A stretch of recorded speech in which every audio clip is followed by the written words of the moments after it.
Bonjour et bienvenue dans ce Ludo Chrono. Aujourd'hui, je vais vous présenter le très sérieux Bruxelles 1893 qui va vous parler d'architecte Art Nouveau de 1893 à 1905. C'est un jeu de Pearl Games qui se joue de 2 à 5, qui dure 25 minutes par joueur. C'est un jeu de placement d'ouvriers et c'est pour des joueurs de 13 ans et plus car c'est un jeu quand même assez costaud. C'est un jeu donc, de placement d'ouvriers, je vous l'ai dit, donc on va placer des petits ouvriers, des petits meeples à chapeau, puisqu'on est en Belgique, avec des gentlemen qui sont des architectes. Alors le but est d'être l'architecte le plus renommé de tout Bruxelles, et il faut le faire en un certain nombre de tours, au nombre de 5. Donc nous allons progresser sur cette piste de score, bien entendu, comme dans tout bon jeu à l'allemande qui se respecte. Et nous allons avoir deux plateaux d'action principaux, un petit plateau ici qui est le plateau Bruxelles et le plateau Art Nouveau qui est un peu plus grand. Mais ces actions sont au nombre de 5 aussi, qui est un peu le chiffre magique de ce Bruxelles 1893, et vous allez comprendre pourquoi. Alors au début, avant toute chose, au début d'un tour, on va retourner une carte bourse, et suivant le nombre de joueurs, on va dire par exemple ici 3, le premier joueur va placer cet équerre pour restreindre le nombre d'actions du plateau Art Nouveau. Donc ici, pour 3 joueurs, nous avons le choix de la placer sur cette case-là ou alors sur cette case-là. Du coup, nous allons choisir de placer cet équerre de manière à former le cadran, le carré le plus grand. Donc par exemple, si je le place ici, je place mon équerre comme ça, et nous n'avons accès qu'à ces 12 actions-là. De la même manière, si je le place ici, nous n'avons accès qu'à ces 12 actions de ce côté. Nous pouvons donc restreindre l'accès à certaines actions grâce à l'équerre. Ensuite, les joueurs vont placer chacun à leur tour un meeple. Alors attendez, hop, voilà. Donc placer des meeples sur ces actions rapporte un certain nombre de bonus, mais est dangereux car le joueur qui aura posé le plus de meeples sur le plateau Bruxelles à la fin d'un tour en emprisonnera un au palais de justice. Les actions permettent d'avoir des jokers qui vous permettent de construire, gagner des sous indiqués par la bourse. Ici, de placer un autre meeple sur le plateau Art Nouveau, mais hors de l'équerre, donc ça vous permet d'avoir accès à des actions plus sympas. Et enfin ici, ça vous permettra d'activer des personnages et donc d'avoir des bonus. Du côté de ce plateau-ci, on a 5 actions différentes, donc on a l'action de créer une œuvre d'art. Donc créer une œuvre d'art, c'est très simple, on va prendre une des 4 œuvres d'art disponibles ici, mais au hasard. Donc on a des vases verts, des chaises bleues, des peignes roses et des vitraux qui sont jaunes.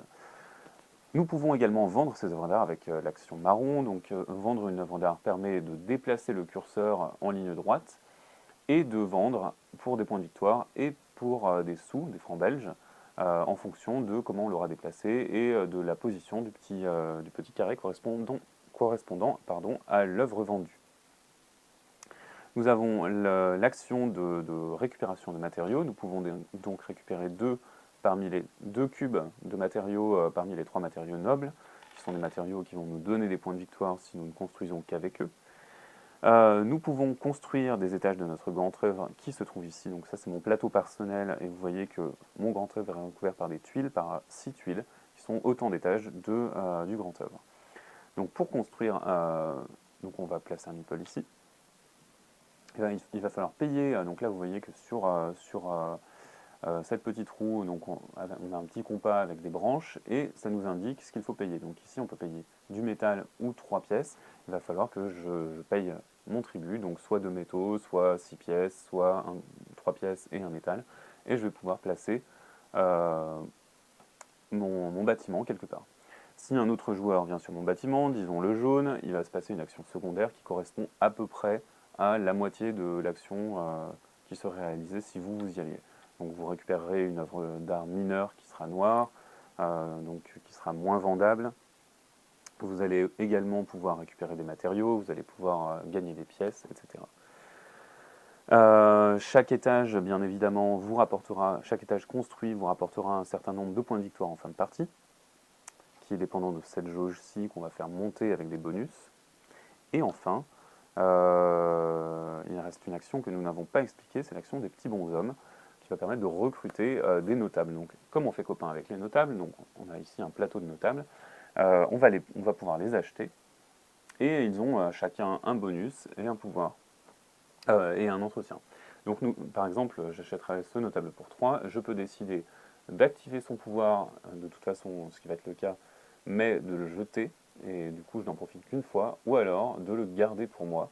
Et si je le garde, je peux l'activer à chaque tour via certaines actions, notamment cette action-ci, ou alors si des joueurs se posent sur, par exemple, si je suis ici, que le jaune se pose sur mon bâtiment, j'ai le droit d'activer le pouvoir de mon personnage. Ici, par exemple, je gagnerai 5 points de victoire. Mais si nous ne les payons pas en fin de partie, ils nous font des points de victoire négatifs, ce qui est plutôt compliqué. Une chose importante est que lorsque nous jouons des actions sur le plateau art moderne, nous devons toujours assigner au moins un franc belge à chacune de nos actions.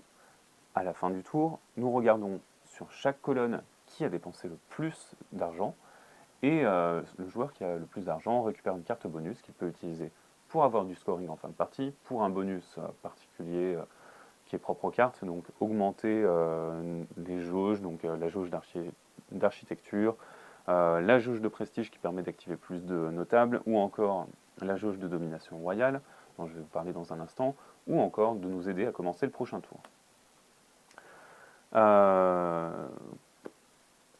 Donc une fois que nous avons eu les bonus, il y a également une certaine jauge dont je vous parlais, cette jauge de domination. On va regarder pour chaque petit blason.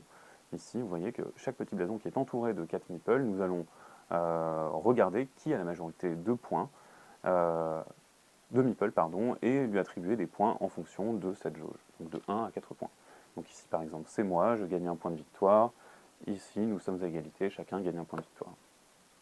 Donc ce jeu est assez complexe, mais il ne se joue qu'en 5 tours. Donc, je vous rappelle que c'est un jeu qui se joue en 25 minutes par joueur à peu près.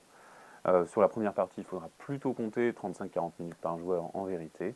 Mais après, on va assez vite et vous vous rendrez compte en jouant que les possibilités tactiques et stratégiques vont très très loin et que vous avez beaucoup de possibilités, vous avez beaucoup de choix dans les possibilités tactiques. Voilà, bah écoutez, j'espère que vous avez tout appris et que vous savez presque tout, que vous savez presque jouer à Bruxelles 1893. On se revoit en Belgique. Salut!